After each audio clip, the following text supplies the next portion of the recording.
Welcome to the AFR Saints channel, where we provide you daily content on your favorite team, the New Orleans Saints. Do us a favor and hit that subscribe button. Be sure to leave your comments below and smash that like button. Who dat?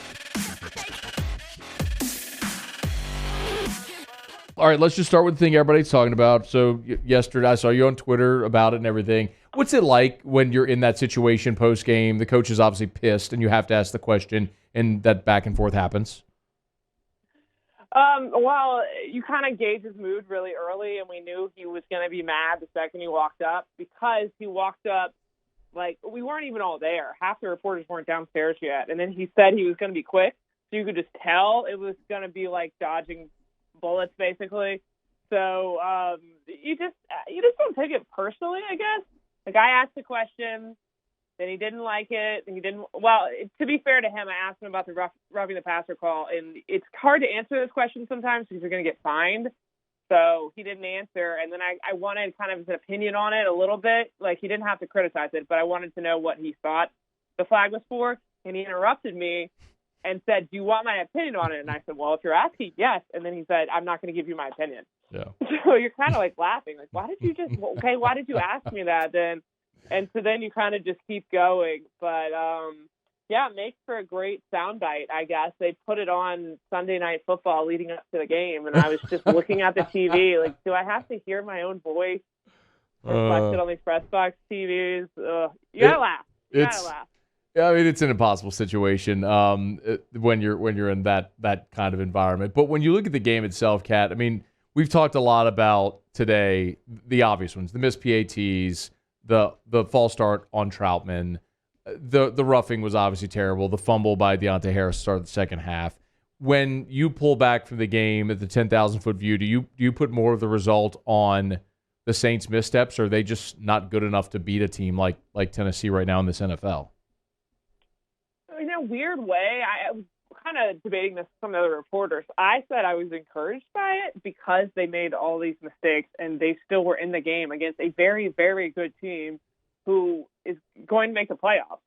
So, I mean, I know there's no moral victories, but had the Saints played a little bit better themselves, they could have won that game. I mean, the PATs, that was the point differential in the game.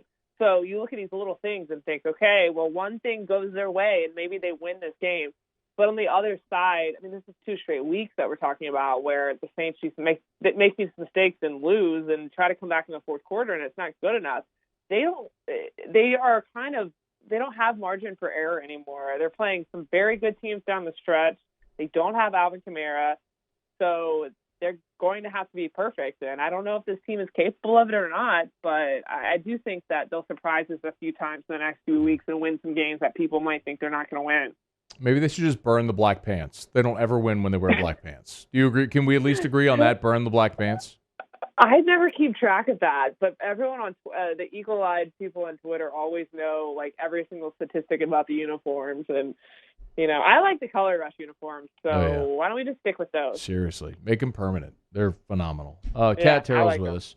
She's on Twitter at @Kat_Terrell. Okay, so one of the things Sean Payton did say after the game is to the effect of, you evaluate your plan and then you start evaluating performance. He was alluding to the fact that guys that aren't playing well probably aren't going to be here. Let's start with Brian Johnson. I mean, are they going to work out place kickers this week? Do you know yet?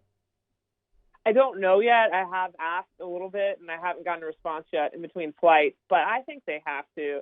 I mean, you just have to. You can't – I know that conditions aren't perfect, whatever. You can't miss those PATs. I'm sorry. Kickers deal with less than perfect conditions every single week.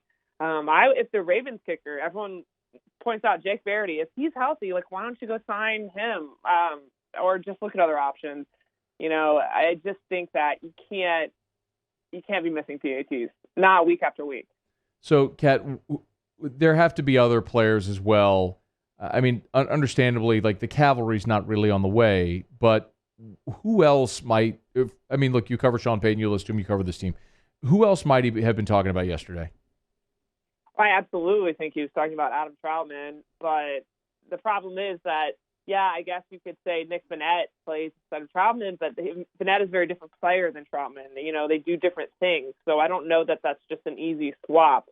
The only other player I could think of that he'd be talking about is Ruiz, And I don't really know that that's an easy option either, especially if Terron Armstead is still down. You can't, like, if you're shorthanded, it's so easy to say, we'll replace these players. Okay, with who? Yeah. I mean, there's just no one I've seen that's just waiting in the wings to take over. But, I mean, when he says that, he usually means that. Last time I can recall him saying that was 2014 or 15, and that was kind of the week where he benched a lot of players and made a lot of changes, and he used almost the exact same wording. So it'll be interesting to see how this week goes. You brought up Troutman, and like, full disclosure, Adam's come on the show, and I really kind of pulled for the guy, and I wanted him to do well, but obviously the result is what it is at this point. How much? I'm curious your opinion on this, Kat. How much could having Vanette there maybe help Troutman in the way that the Saints have always had, sort of the Josh Hill or the Who man, that blocking tight end to allow the air quotes, pass catching tight end fill that role? Is there reason to believe that maybe they could coexist and be better together?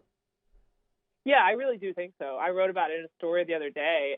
I think that when you bring Vanette back, since they have traits that complement each other, I think, then you can probably open up what you want to do and maybe run more two tight end sets and things like that. I mean, I know everyone likes Tre'Quan Johnson, but the problem is he doesn't get any snaps because when he's in, it's kind of telegraphed like what they're going to do. He's not really a blocking tight end. So I'd like to see if Vanette does come in and maybe fill that Josh Hill role, which is a very underrated role for the Saints.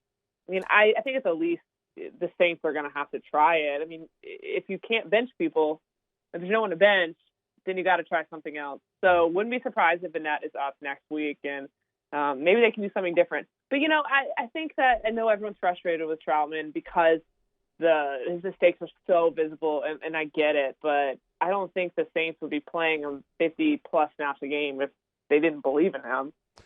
Maybe they don't anymore. I don't know. Yeah, I guess it's going to be an interesting week for all those reasons. Do you, by the way, have any update on Kamara, Armstead? Like, were those guys there in Nashville? Did they travel? I mean, anything at all updating those guys? I didn't see them, and I do usually look for injured players on the sideline. I think I didn't see Kamara at all last week at practice, which isn't a great sign, but they didn't put him on IR, so that makes me think they think he's going to come back for the next few weeks. Armstead was at practice at the beginning of, like, the first practices of the week, Wednesday and Thursday. So, maybe he was just in there getting treatment. So I guess I would feel more confident about Armstead coming back because he has things he deals with all the time and usually isn't out for very long. But we'll see. Wednesday will tell us a lot more. But, yeah, they need Kamara back so bad.